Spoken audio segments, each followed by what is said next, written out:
तो hi everyone, आज हम स्टार्ट कर रहे हैं मैक्रो इकोनॉमिक्स का third chapter, that is national income and related aggregates. तो ये चैप्टर हम स्टार्ट करेंगे वहाँ से जहाँ से हमको पता है, दैट इज़ जीडीपी। जीडीपी सबने सुना है, ग्रॉस डोमेस्टिक प्रोडक्ट। ये तो हमारी नॉर्मल भाषा में, ठीक है, लेकिन इसको एक्चुअली में हम क्या बोलते हैं, इकोनॉमिक्स टर्म्स में हम बोलते हैं जीडीपी एमपी। ये एमपी नीचे लिखा जाता है, इसका मतलब होता है GDP at market price.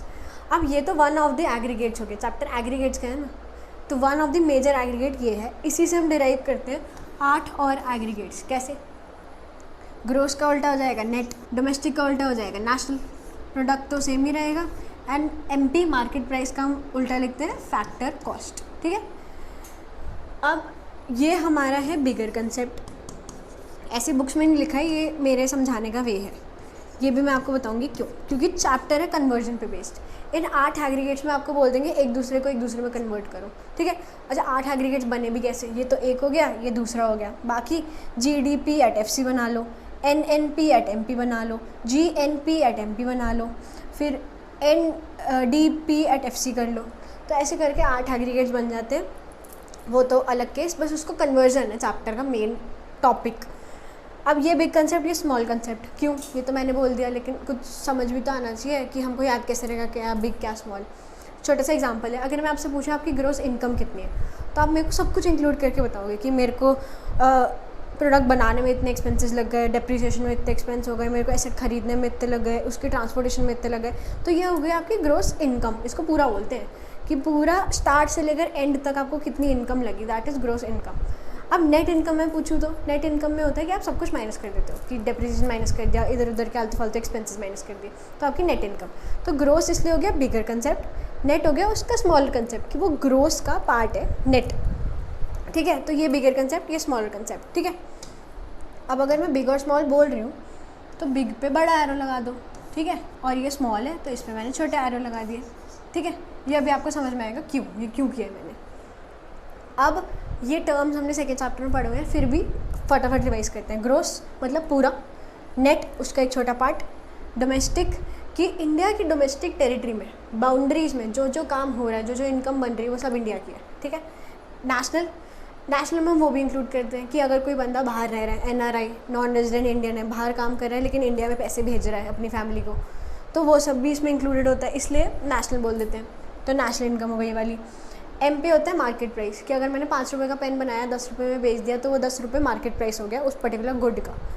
Factor cost, एक प्रोडक्ट को बनाने के लिए डिफरेंट फैक्टर सर्विसेज लगते हैं, जैसे लैंड, लेबर, कैपिटल, एंटरप्रेन्योरशिप, ये हमने पढ़ा हुआ है।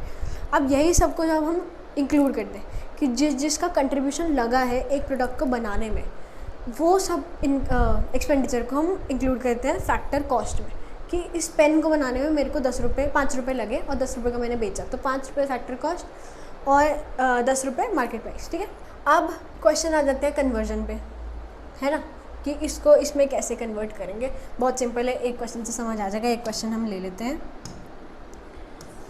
अगर क्वेश्चन है कि इसी को ले लेते हैं, जीडीपी एट एमपी को चेंज करना है एनएनपी एट एफसी में। ठीक है, कैसे करेंगे? अगर जी को एन में चेंज करना है तो चेंजिंग फैक्टर होता है डेप्रिसिएशन।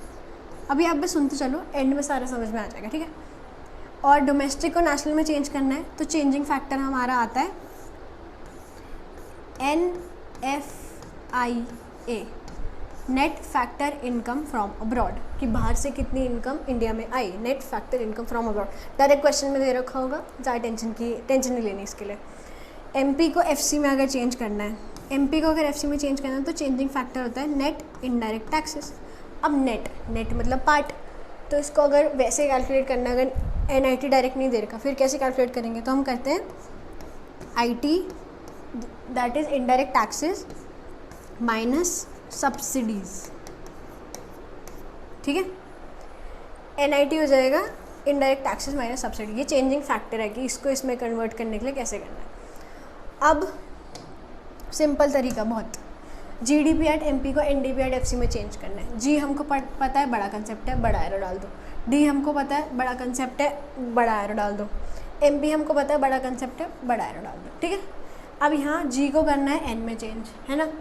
जी को एन में चेंज करने के लिए चेंजिंग फैक्टर है डेप्रीसिएशन, बड़ा एरो है तो ऐड कर दो, तो प्लस डेप्रीसिएशन। डी को एन में चेंज करना है, चेंजिंग फैक्टर है एन एफ आई ए, बड़ा एरो है ऐड कर दो, प्लस एन एफ आई ए। फिर एम पी को करना है एफ सी में चेंज, चेंजिंग फैक्टर है एन आई टी, बड़ा एरो है ऐड कर दो, प्लस एन आई टी, ठीक है, plus N I T. N I T या तो अगर क्वेश्चन में प्रॉपर दे रखा है तो वो लिख दो, वरना आई टी दे रखा होगा, सब्सिडीज़ दे रखा होगा तो उसको माइनस कर देना, सिंपल है। अगर एक और क्वेश्चन हम ले लें, कुछ भी रैंडम, हाँ कुछ भी रैंडम अगर हम क्वेश्चन ले रहे हैं कि N D P at M P को चेंज करना है G D P at F C, ठीक है। तो अब इसमें अगेन वही एरोस का कि नेट छोटा कंसेप्ट हो जाएगा, डी हमारा बड़ा कंसेप्ट हो जाएगा, एम पी अगेन बड़ा कंसेप्ट हो जाएगा, ठीक है। तो एन को जी में चेंज करने के लिए डेप्रीसिएशन चेंजिंग फैक्टर है, नीचे वाला एरो है तो माइनस कर दो।